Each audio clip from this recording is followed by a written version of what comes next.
কোরবানি যেহেতু আল্লাহ রাসূলের সময় আল্লাহ রাসূল করেছেন, কোন পদ্ধতিতে করেছেন, কি সিস্টেমে করেছেন, এটা প্রতিষ্ঠিত হয়ে গেছে। নতুন করে আর আইন কারণ তৈরি করার কোনো প্রয়োজন আছে নাই, কারণ আল্লাহ রাসূল বলে গিয়েছেন। তাহলে রাসূল সাল্লাল্লাহু আলাইহি সাল্লাম বলেছেন 3টা ভাগ করবে একটা হাদিস। 1 ভাগ তোমার আত্মীয় স্বজন, 1 ভাগ তোমার নিজের, 1 ভাগ যারা কুরবানি দেয় নাই তাদের জন্য। এরপরে আরেকটা হাদিসে বলেছেন কোনো ব্যক্তি কুরবানি দিয়েছে, কোরবানি দেওয়ার পরে দেখা গেছে ওই কুরবানি একটা ছাগল কুরবানি দিছে, ওই ছাগল দিয়ে নিজের পরিবারই হবে না, তাহলে ওই ব্যক্তি কি গাওয়ালাক দিতে পারবে? আত্মীয় স্বজন দিতে পারবে? আল্লাহ রাসূল বলেছেন তুমি যদি মনে করো তোমার বাড়ি আত্মীয় স্বজন আসবে, মেয়ের জামাই আসবে, বোন বাগনি আসবে, যে কুরবানি দিছে এটা তাদেরই এক মানে লেগে যাবে, তাহলে আর গাওয়ালা বাগ দেওয়ার দরকার নাই। ভালো করে বুঝেন, কিন্তু সমাজ কিন্তু আলাদা করে ফেলেছে, সমাজ বাইন্ডিং করেছে, দেওয়াই লাগবে। তুমি ছাগল দাও, গরু দাও, ভেড়া দাও, মোষ দাও, 3 ভাগ করে 1 ভাগ দিতেই হবে। এটা হলো একটা বাইন্ডিং করা হয়ে গেছে, এটা সুন্নত তরিকা না। কিন্তু আমাদের যে সমাজ, এটা না করলে তো হবেই না, এটা না করলে হবে নাকি? বাপরে বাপ, যার যার বাড়িতে জবাই করে দরজা বন্ধ করে দিয়ে বসে থাকবে। এই জন্য আল্লাহ পাক কিছু বিষয় মানুষের উপর ছেড়ে দিয়েছেন, সমাজের উপর ছেড়ে দিয়েছেন। সমাজও আইন কানুন আছে, সমাজের যিনি প্রধান তিনি সেগুলো অ্যাপ্লাই করতে পারবেন, এটা আল্লাহ সুযোগ দিয়েছেন। জেনার বিচার আল্লাহ সরাসরি বলে দিয়েছেন, হত্যার বিচার আল্লাহ সরাসরি বলে দিয়েছেন, চুরির বিচার আল্লাহ সরাসরি বলে দিয়েছেন। কিন্তু ছেলে আর ছেলে জেনা করলে এই বিচারের কথা কি আল্লাহ বলছেন কোরআনে? কোথাও কোথাও বলেন নাই। মানে ছেলে ছেলে লেওয়াতাত করে যারা আছে না নাই, ছেলে ছেলে সমকামিতা, না এটাকে বলে সমকামিতা। এই সমকামিতা যারা করে এর বিচার আল্লাহ ফিক্সড করে দেন নাই, এর বিচার করার দায়িত্ব দিয়েছেন কার উপর? সরকারের উপর। এই জন্য ইসলামে অনেক আইন আছে যেগুলো সরকারের উপর আল্লাহ ছেড়ে দিয়েছেন, অবস্থা বুঝে ব্যবস্থা নেবে। বাইরে আমার আপনাদেরও সমাজের কিছু জিনিস অবস্থা বুঝা ব্যবস্থা নিতে হবে।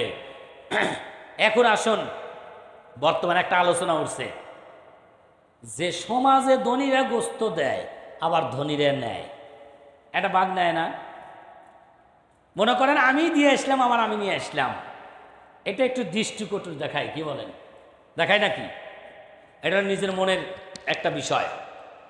আপনি যদি মনে করেন যে না এটা আসলে আমার না নিলে চলে, যেহেতু আমি দিয়ে আসছি এটা নেব না, না নিলে আমার চলবে, তাহলে এটা আপনার জন্য উত্তম হবে। উত্তম হবে না? দিয়ে আসলেন তো আপনি গরিব যারা আছে, মিসকিন আছে তাদের জন্য। যদিও এটা নাজায়েজ না, যেহেতু সমাজ করেছে, এটা এই নিয়মটা কে করেছে? সমাজ এই নিয়ম করার কারণে নাজায়েজ না, কিন্তু দেখতে যেহেতু তেমন একটা ভালো দেখা যায় না, এই জন্য আপনারা যাদের সম্ভব বড় বড় গরু কুরবানি করেছেন তারা ভাগ দিলে আর ওখান থেকে আরেক ভাগ নিয়েন না, এটা চালু করেন। এভাবে দেখবেন যে সমাজে চালু করবেন, 1-2 জন করলে আর 5 জনও বলবে ও মুক্ত নিল না, তা আমি কি তার চেয়ে কম পড়ছে নাকি, আমিও নেব না। দেখবেন চালু হয়ে যাবে ইনশাআল্লাহ। এতে গরিব মিসকিনদের কপালটা একটু খুলে যাবে। আমি কি অতিরিক্ত কিছু বললাম? বেশি বানায় বলছি? আমার মনে হয় অতিরিক্ত কিছু তেমন কিছু হয় নাই। এটা আপনারা চেষ্টা করবেন ইনশাআল্লাহ। বাইরে যা ফতুয়া দিয়েন না, হুজুর তো না করছে, বমি মানে কইরা আর বমি খাওয়া যাবে না, আমি কিন্তু এইটা বলি নাই। আমি বলেছি যে সমাজের নিয়ম সমাজ করেছে, না জায়েজ না, কিন্তু দেখতে দৃষ্টিকটুর ভালো দেখায় না। তৎকালীন সময় করেছে, তৎকালীন সময় মানুষ হয়তো কুরবানি দিতও না, কিন্তু এখন মানুষ কুরবানি দেয়, লোক দেখানো হলেও দেয়, আত্মীয় স্বজনের মান মর্যাদা রক্ষার্থেও দেয়, আপনার যেমন তেমন হোক দেয়। এই জন্য একটু চিন্তা ভাবনা করে এই কাজগুলো করবেন ইনশাআল্লাহ। এতে আপনার যারা দরিদ্র আছে এবং গরিব মিসকিন আছে তাদের লাভ হবে। এরপরের বিষয় হলো কোরবানি যারা আপনারা আয়োজন করেছেন, কোরবানির গোস্ত, কোরবানির গরু বানানোর ক্ষেত্রে অবশ্যই বি কেয়ারফুল, নজর রাখতে হবে এবং দৃষ্টি রাখতে হবে। কোরবানির পশু আপনার বানানোর ক্ষেত্রে যারা বানাবে তাদেরকে কুরবানির গোশত দিয়া পারিশ্রমিক দেওয়া যাবে না, যাবে না, যাবে না। এটা বুঝতে পারলেন? পরিষ্কার কথা, মনের ভুলেও এই কাজ করবেন না, কুরবানি একেবারে শেষ, বরবাদ হয়ে যাবে। যাদেরকে দিয়ে বানাবেন তাদেরকে ঠিক করবেন যে তোমাকে আমি মজুরি দেব, 500 টাকা দেন, 1000 টাকা দেন, মজুরি দিবেন, তাদের দিয়ে কাজ করাবেন। আর কাজ করবে যাওয়ার সময় খাবলা দিয়া, থাবা দিয়া একেবারে 1 কেজি হোক, হাফ কেজি হোক গোস্ত করে দিবেন। আবার আর 2-1 জন সুপারিশ করে, দেও না, এত কষ্ট করছে, দেও, আরো কিছু বাড়ায় দাও। আর ভাই হইল কি না এটা দেখবেন না। খবরদার এই কাজ করা যাবে না।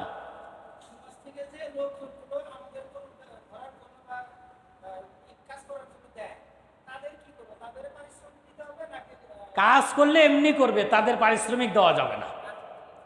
কাজ যদি কেউ করে এমনি করবে, আলহামদুলিল্লাহ, সহযোগিতা করবে না, একটু করা লাগে কিনা সহযোগিতা, তারাও তো এর সাথে আছে জড়িত। তো সমাজের কিছু লোক যারা কুরবানি দেয় নাই তারা সহযোগিতা করবে না? এমনি সহযোগিতা করবেন। ওই যে আপনি তো সব কিছু এমনি দিলে কিছুই হবে না, কিন্তু শর্ত জুড়ে দিলেই সমস্যা। আপনি পারিশ্রমিক দিতে পারবেন না, ওটা দিলে তো আরেকজনের ভাগে কমে গেল না। এই জন্যে কোরবানি মানে ইনসাফ, কোরবানি মানে আদল, কোরবানি মানে ন্যায় কাজ।